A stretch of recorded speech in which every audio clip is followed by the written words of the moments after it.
Alright, this is going to be a quick video on how to take the reciprocator out of the reciprocator assembly. Now this is on an older machine, but it's exactly the same on the newer ones.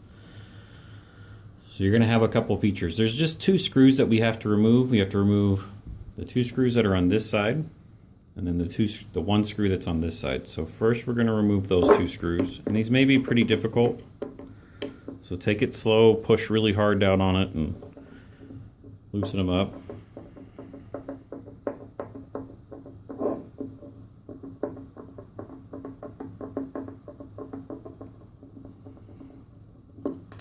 Don't lose those screws because you don't have extras. And then do the same for the other one.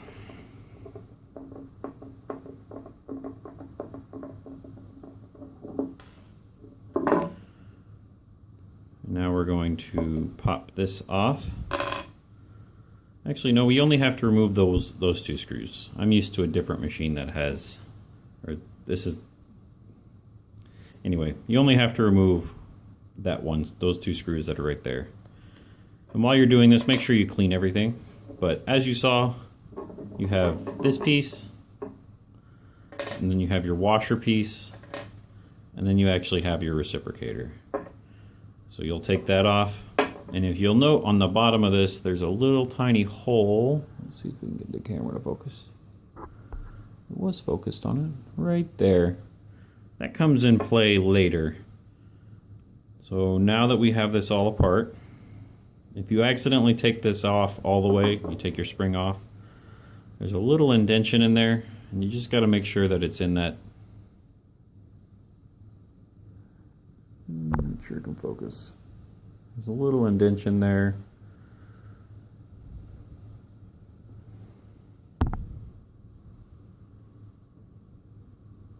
But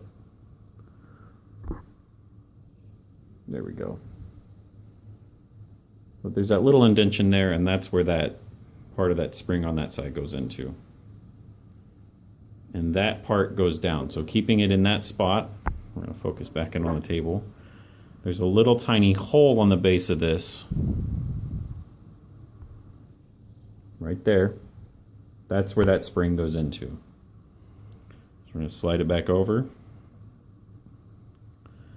Making sure that the spring is still in that cutout, and then it goes into that little hole that's in there. And that'll put your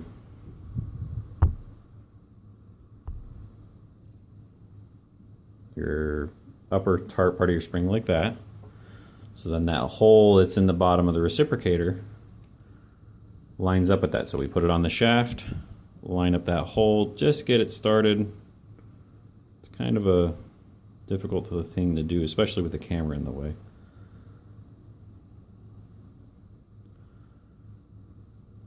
But we get it in that hole, and then what you might have to do is refocus the camera, is put it down a little bit so that it's not on there, and then using a screwdriver or your finger, move it over so that it can go into that hole. It's got to go into that hole.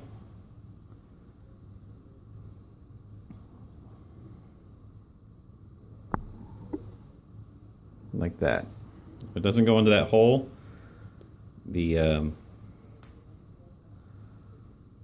it won't spring back, so after it releases the needle, it won't come back, and it's not going to do its job. So now that we have it there, we're going to take our washer piece, make sure it's clean, put it on top. Make sure you push this whole assembly down so everything is together. Take our bracket piece, put that on top, pushing down on everything, and lining up the screw holes there, then putting back in our screws.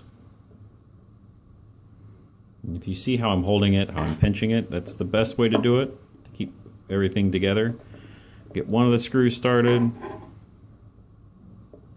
then get the other screw started.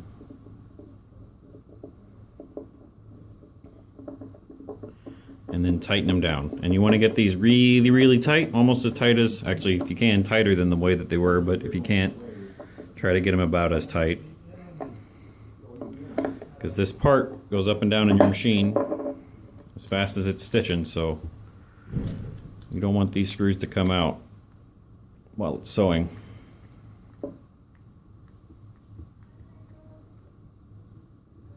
And that's it. Then you follow the other video, or the other section of that video where you're putting this back in the machine and putting the head on and everything like that.